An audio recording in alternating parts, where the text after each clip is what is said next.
Baik, Assalamualaikum warahmatullahi wabarakatuh. Izinkan saya untuk memberikan tutorial atau pengarahan bagaimana cara mengisi BKD di Sister. Buka halaman browsernya, bisa memakai Google Chrome ataupun Mozilla Firefox. Silakan ketik di halaman pencarian sister.setiemkalianda.ac.id ya.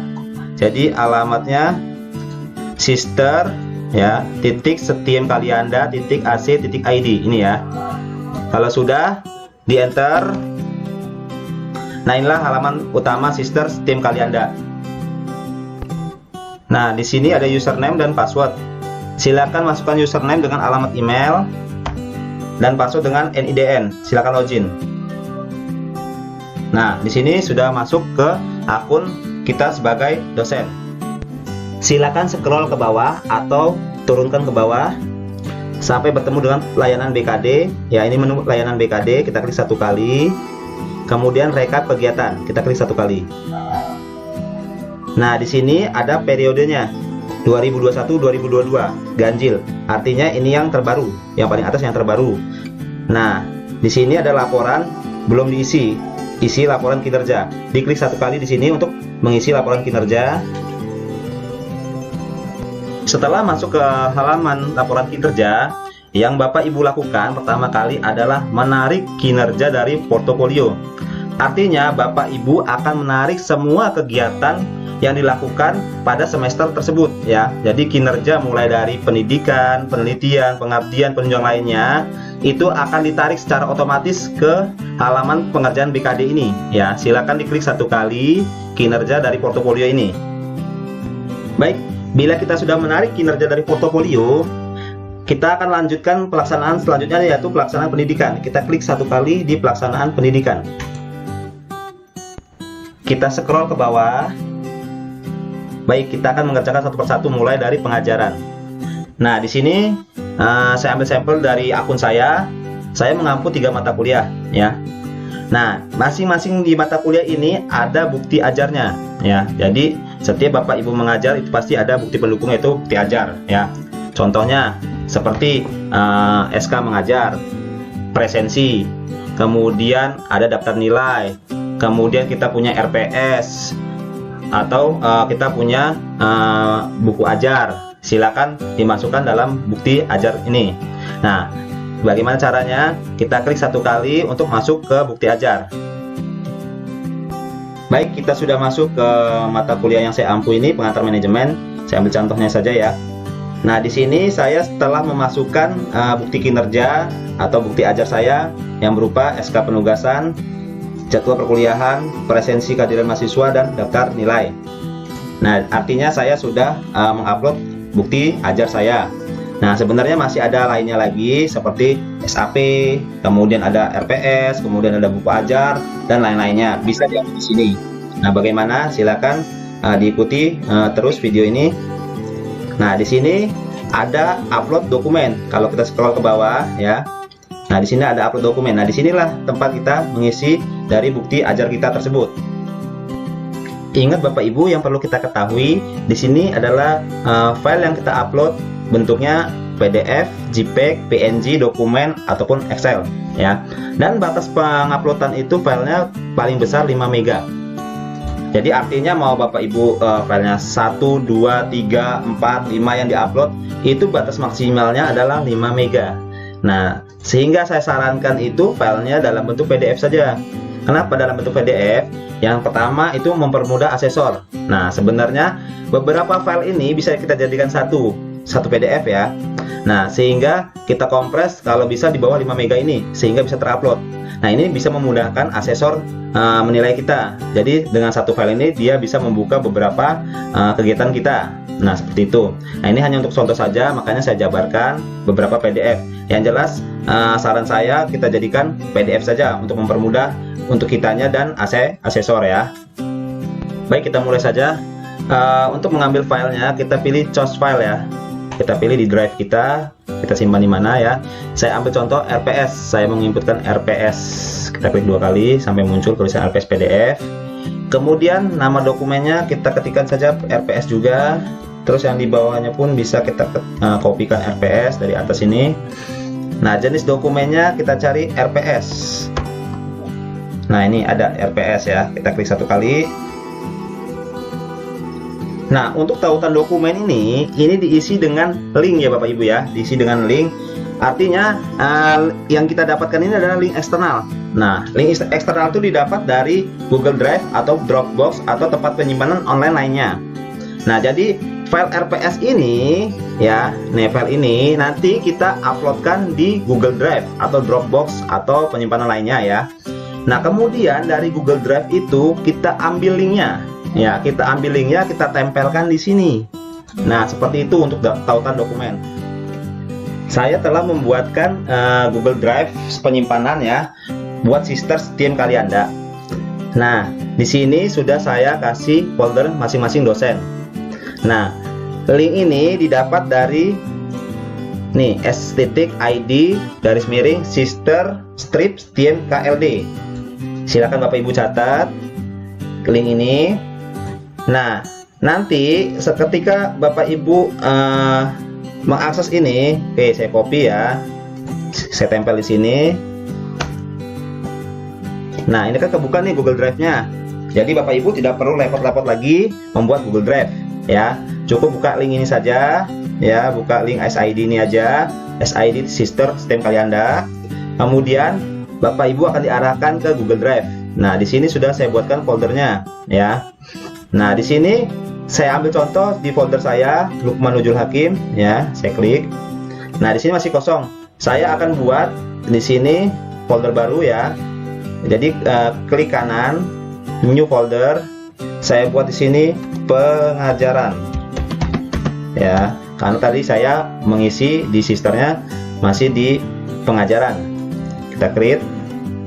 Nah, di sini muncul ya drive baru. Nah, di sini kita klik dua kali, kita buka, masih kosong. Nah, saya akan menguploadkan, misalnya tadi saya menghapus mata kuliah pengantar manajemen. Kita buat lagi folder ya, pengantar manajemen. Kita create. Oke, jadi dari folder pertama saya Lukman, kemudian saya bikin folder lagi di dalamnya pengajaran, kemudian saya bikin folder lagi pengantar manajemen. Ya, jadi spesifikasinya ke pengantar manajemen. Oke, saya akan uploadkan RPS saya tadi di folder yang saya buat tadi. Oke, saya tarik ya. Jadi gini, Bapak Ibu cukup klik satu kali, tahan ya, kemudian tarik ke Google Drive yang kita buat tadi foldernya. Nah, di sini. Oke, kalau sudah masuk RPS-nya, kita klik satu kali, kita klik kanan, kita get link ya. Kita ambil kopinya nih, copy linknya nih, kita ambil linknya, kita copy ya, kita copy, kemudian kita masuk lagi ke sister tadi. Nah, disinilah tautan dokumennya kita tempelkan. Nah, link yang ini tadi yang kita tempelkan, kita copy, kita pastekan di sini ya Bapak Ibu ya. Nah, ini banyak kasus yang file pendukungnya itu tidak terbuka oleh asesor. Disinilah penyebabnya sebenarnya. Jadi file yang RPS ini atau file pendukung ini harus kita uploadkan dulu ke Google Drive ya. Kemudian linknya Google Drive itu kita ambil dan kita masukkan ke tautan dokumen, artinya ke tautan eksternal ini. Kalau sudah, kita simpan dokumen ya Bapak Ibu ya. Kita scroll ke bawah, kita lihat RPS nya sudah masuk ya Bapak Ibu ya, yang saya upload tadi. Kita bisa klik coba di sini, biru di sini. Nah, di sini RPS nya sudah masuk dalam bentuk Google Drive nih ya. Jadi sudah kesimpan di link eksternalnya di Google Drive, sehingga nanti ketika dibuka oleh asesor, inilah tampilan yang akan dilihat oleh asesor sebagai landasan untuk menilai kinerja kita ya, seperti itu. Oke, kita balik lagi, kita close. Lakukan yang sama untuk menambahkan file pendukung ya Bapak Ibu ya. Jadi choose file, kemudian isi nama dokumennya, kemudian keterangannya apa, pilih jenis dokumennya, RPS kah, SAP kah, atau jadwal kah. Kemudian tautan ini kita ambil dari Google Drive tadi ya, Google Drive yang sudah saya buatkan. Nah, inilah Google Drive yang sudah saya buatkan. Cukup Bapak Ibu mengakses link ini saja, s.id/sisters tim Kalianda ya, kita kopikan, kita pastekan di halaman baru pencarian. Nah, langsung ketemu atau diarahkan ke Google Drive. Jadi cukup Bapak Ibu memilih folder nama Bapak Ibu, kemudian file RPS, SAP atau pendukung lainnya itu tinggal diuploadkan ke folder ini ya Bapak Ibu ya, folder nama-nama dosen ini. Nah, seperti itu. Kalau sudah, kita kembali ke sister lagi. Nah, sekiranya Bapak Ibu setelah selesai mengupload dari bukti ajar ini, silakan Bapak Ibu kembali ya untuk mengisi yang lainnya. Nah, pelaksanaan pendidikan ini sudah kita tuntaskan yang satu tadi nih, yang pertama ya. Nah, dicek juga untuk yang mata kuliah lainnya yang Bapak Ibu ampuh. Nah, lakukan isi bukti pengajarannya ini seperti yang pertama kita lakukan tadi ya Bapak Ibu ya, kita isi secara manual. Nah, kalau sudah semua, kita cek lagi ke bawah. Bila nggak ada, artinya pelaksanaan pendidikan atau pengajaran ini telah selesai. Nah, bisa lanjut ke pelaksanaan penelitian. Kita klik satu kali di pelaksanaan penelitian. Baik, kita sudah masuk di pelaksanaan penelitian.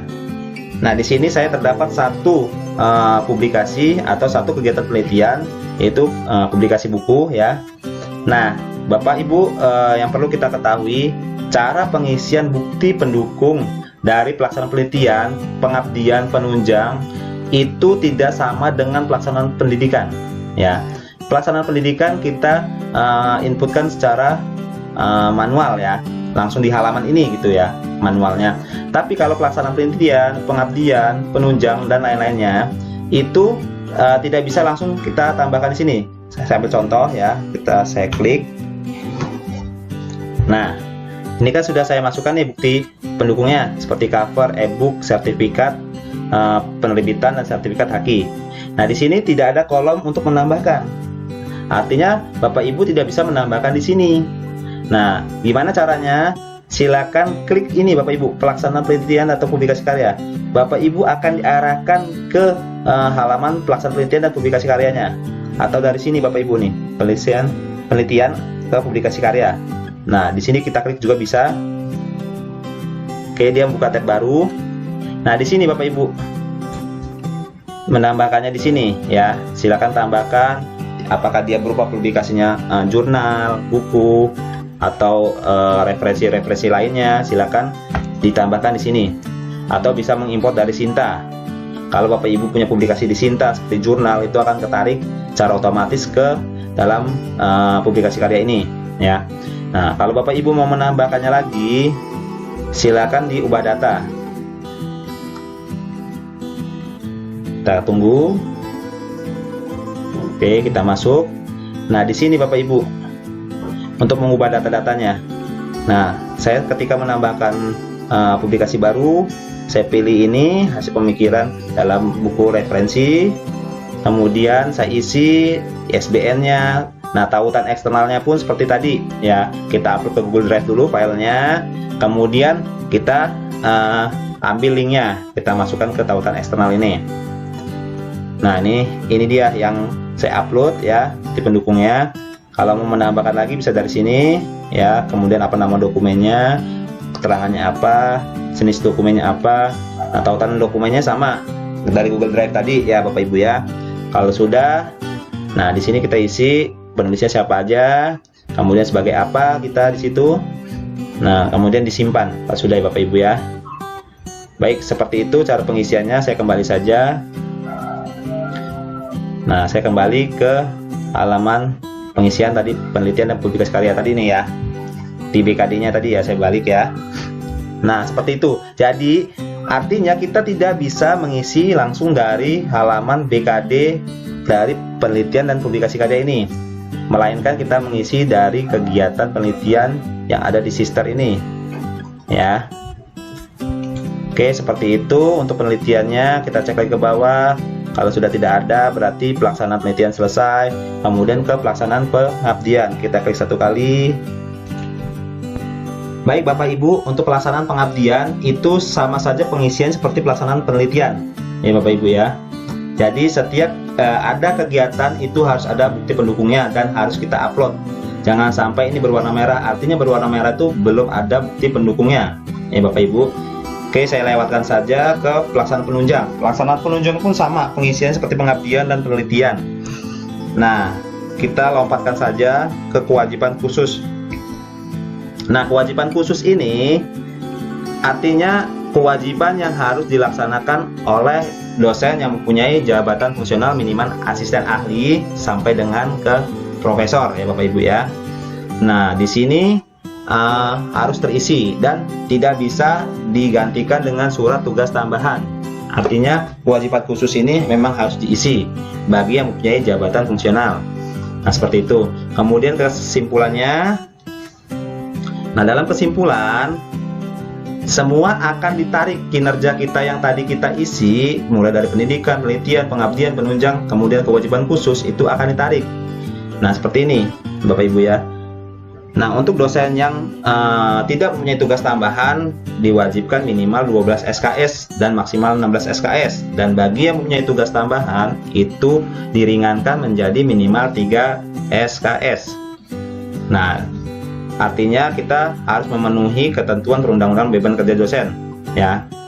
Harus terisi semua masing-masing dari kegiatan ini sehingga mencapai dengan maksimal 16 SKS atau minimal 12 SKS bagi dosen yang tidak mempunyai tugas tambahan. Nah, untuk kewajiban khusus di sini juga harus memenuhi ketentuan perundang-undangan ya. Artinya kita disuruh untuk menulis buku atau publikasi ilmiah. Nah, syarat minimumnya adalah 1 ya, 1 semua. Nah, nanti disinilah total kinerja kita memperoleh berapanya dari kegiatan kita yang kita lakukan. Nah, seperti itu Bapak Ibu. Kemudian kalau sudah memenuhi semua, tidak ada permasalahan atau tidak pernah ada yang kurang, silakan disimpan permanen. Nah, diklik 1 kali. Ya, saya menyetujuinya, kita klik. Baik, laporan BKD semester 2021-2022 ganjil yang saya ambil contoh ini telah berhasil disimpan permanen. Artinya kita siap untuk dinilai. Nah, di sini kita tinggal menunggu si admin akan mencetak semua kinerja dosen yang akan direkapitulasi, kemudian kita tanda tangani dan kita bawa ke asesor lagi untuk disahkan. Ya Bapak Ibu, ditandatangankan, disahkan. Kemudian admin akan mengirimkannya hasil pengesahan dari asesor, kemudian di-pack menjadi satu aplikasi yang siap dikirim melalui software, kemudian dalam bentuk hard copy juga akan dikirim melalui pengiriman ya Bapak Ibu. Nah, seperti itu pengerjaan dari BKD melalui aplikasi Sister. Nah, mungkin cukup di situ penjelasan saya sampai di sini ya. Mohon maaf apabila ada kekurangannya. Saya pamit. Wassalamualaikum warahmatullahi wabarakatuh.